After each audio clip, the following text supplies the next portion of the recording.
नमस्कार नमस्कार. आलात तुम्ही सर्व. नक्कीच आज कुठल्या विषयावर संवाद साधणार याची उत्सुकता तुम्हाला नक्की असणार. तशीच उत्सुकता मला देखील आहे बरं का.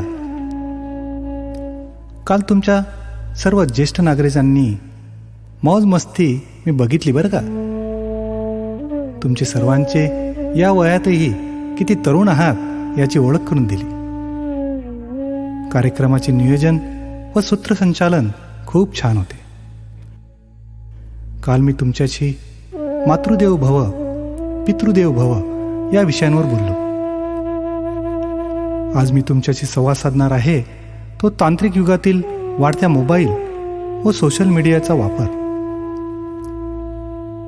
कोणतीही गोष्ट योग्य प्रमाणात वापरली तर तिचे फायदे जास्त होतात, पण प्रमाणापेक्षा जास्त हिचा वापर वाढला की त्याचे फक्त दुष्परिणामच होतात. मोबाईलचा वापर हा एकमेकांना जोडून ठेवण्याकरता खूप आवश्यक आहे. आपल्या सभोवती होत असलेल्या घडामोडींचे आपल्याला तात्काळ माहिती मिळते. आपल्या व्यवसायातील भरभराटीच्या करता देखील ते आवश्यक आहे. कोरोनामधील संकटाच्या काळामध्ये यामुळेच तर दीड वर्ष आपली चिमुकली अभ्यास करू शकलीत, हो ना. पण मी जेव्हा सभोवताली बघतो तर माझे म्हणणं खूप सुन्न होते. आपली ही बालगोपाळावर चिमुकली मुलांना मी मोबाईल गेम खेळण्याच्या नादात जीव गमावताना बघितले आहे. मुलंही मोबाईलच्या इतक्या नादाला लागतात की आपल्या आईवडिलांशी मनमोकळेपणाने संवाद देखील साधत नाहीत. सतत तासन तास ते फक्त मोबाईलवर गेम खेळण्याचा व्यस्त असतात. सुज्ञ पालकांनो, आपण आपल्या मुलांकडे बघतो तरी आहात का? त्यांच्याकडे लक्ष द्या. त्यांचा स्क्रीन टाईम तुम्ही कमी करा. पण त्याच्या अगोदर तुम्ही देखील तुमचा स्क्रीन टाईम कमी करा. त्यांच्याशी संवाद साधा. आणि हो, माझ्या बालचिमुकल्यांनो, तुम्ही मोबाईलचा वापर तुमच्या अभ्यासाकरिता, न्यू क्रिएशन आणि इनोव्हेशन करिता करा. आपण कुठला गेम खेळत आहोत, तो काय आहे याची सविस्तर माहिती आपल्या आईवडिलांना द्या. आपण कुठल्या विषयांवर सोशल मीडियावर बोलतो आहोत याची माहिती आपल्या आईवडिलांना द्या. मला माहीत आहे आपली बालगोपाळ मंडळी खूप हुशार आहे. तुम्हाला प्रश्न पडला असेल की अरे बाप्पा, तू आम्हाला सांगतो पण तू तरी तुझ्या आईवडिलांना सांगतो का रे? अरे काय सांगू तुम्हाला, मी कितीही मोठा झालो असलो ना तरी आई पार्वती साहेब माझ्या खूप कडक आहेत. मी अजूनही माझ्या सर्व गोष्टी त्यांना सांगतो. मी इथून गेल्यावर तुमच्याशी काय संवाद साधला आहे त्याची संपूर्ण माहिती सांगणार आहे त्यांना. मागच्या वर्षी मी तुमच्याकडून मोठ्या कुतूहलाने एक मोबाईल घेऊन गेलो होतो आणि त्यात मग्न होऊन गेलो होतो. मग काय, आई पार्वतीने जी खरडपट्टी काढली ना विचारू नका. वडील भगवान शंकराने थोडे सांभाळून घेतले म्हणून थोडक्यात निभावलं, नाहीतर आई पार्वतीने यावर्षी येथे पाठवलेच नसते. आणि हो, मला माझ्या सर्व आजी आजोबांना व सर्वांना सांगायचे आहे की तुम्हाला जमत असेल तरच मोबाईलवरून आर्थिक व्यवहार करा. कुठल्याही अनोळखी मेसेजवर आलेल्या लिंकवर क्लिक करू नका.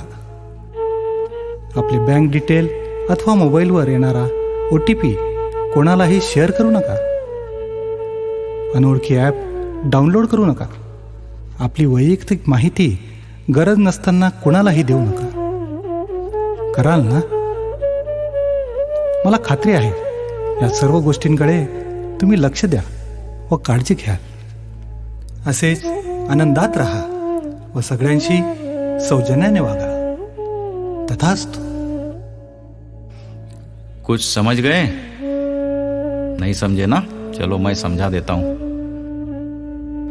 आज का विषय है मोबाइल एवं सोशल मीडिया का प्रभाव. तो अब चलो बताओ बच्चों, मोबाइल और सोशल मीडिया को हिंदी में क्या कहते हैं? क्यों, सर घूम गया ना? मैं ही बता देता हूं। मोबाइल को स्वयंचलित दूरभाष यंत्र तथा सोशल मीडिया को सामाजिक माध्यम कहते हैं। मोबाइल जितना फायदेमंद यंत्र है उतना ही नुकसानदेह भी है। कैसे? चलो मैं बता देता हूं। मोबाइल के उपयोग से हम एक दूसरे से वार्तालाप कर सकते हैं, हम अपने आसपास के बारे में जानकारी हासिल कर सकते हैं, हम अपने व्यवसाय का प्रचार कर सकते हैं। ऐसे अनेक फायदे हैं। कोरोना के समय में बच्चों की पढ़ाई मोबाइल के कारण ही निर्विघ्न रूप से चलती रही, पर इसके नुकसान भी कम भयावह नहीं है। कुछ बच्चों ने तो इस मोबाइल में खेलते खेलते जान भी गंवा दी, और कुछ बच्चों को तो इनकी इतनी आदत हो गई कि उन्हें अकेला रहना ही अच्छा लगता है, अपने माता पिता से भी बात नहीं करते। अब मैं यहाँ उपस्थित सभी माता पिताओं से बात पूछना चाहता हूँ कि क्या आप सबको मालूम है कि आपके बच्चे दिन भर मोबाइल में क्या देखते हैं? इसे जानने की कोशिश क्या कभी आपने की है? नहीं ना? मैं तो कहता हूं कि आप सब मोबाइल का अनावश्यक इस्तेमाल न करें तथा अपने बच्चों को भी इस बात के लिए मना करें। मेरे बच्चों, मोबाइल का प्रयोग शिक्षा के लिए करो, प्रगतिशील कार्यों के लिए करो। आप किससे वार्तालाप कर रहे हो तथा कौन सा खेल खेल रहे हो, इन सब बातों की जानकारी अपने माता पिता को दे देना। मुझे ज्ञात है कि यहाँ उपस्थित बच्चे बहुत ज्यादा ही होशियार हैं। अब यह मुझसे ही पूछेंगे कि क्या इन बातों का ख्याल आप स्वयं रखते हैं? अरे मैं क्या बताऊं, मैं बड़ा तो हो गया हूं, पर अभी भी अपनी माता पार्वती की आज्ञा न मानने का दुस्साहस नहीं कर सकता। आप लोगों से जो बातें कर रहा हूं वह सारी जानकारी मैं उन्हें जाकर देने वाला हूं। पिछली बार मैं बहुत ही उत्सुकता के साथ एक मोबाइल लेकर गया, पर क्या बताऊं, मां पार्वती ने मेरे कान इतनी जोर से पकड़े कि छुड़ाने के लिए पिता महादेव को खुद आना पड़ा। आप सभी मोबाइल का इस्तेमाल करें, पर सतर्कता के साथ करें। जैसे कि किसी के साथ अपना OTP साझा न करें, अपने बैंक खाते का विवरण किसी को ना दें, अनजाने ऐप अपने मोबाइल में डाउनलोड ना करें, अपनी निजी जानकारी किसी को ना दें। बोलो, करोगे ना? मुझे पूरा विश्वास है कि आप सब इन बातों का ध्यान रखोगे। चलो फिर मिलते हैं कल। एक और प्रयास करेंगे डॉट्स को जोड़ने की एक नए विषय के साथ। धन्यवाद।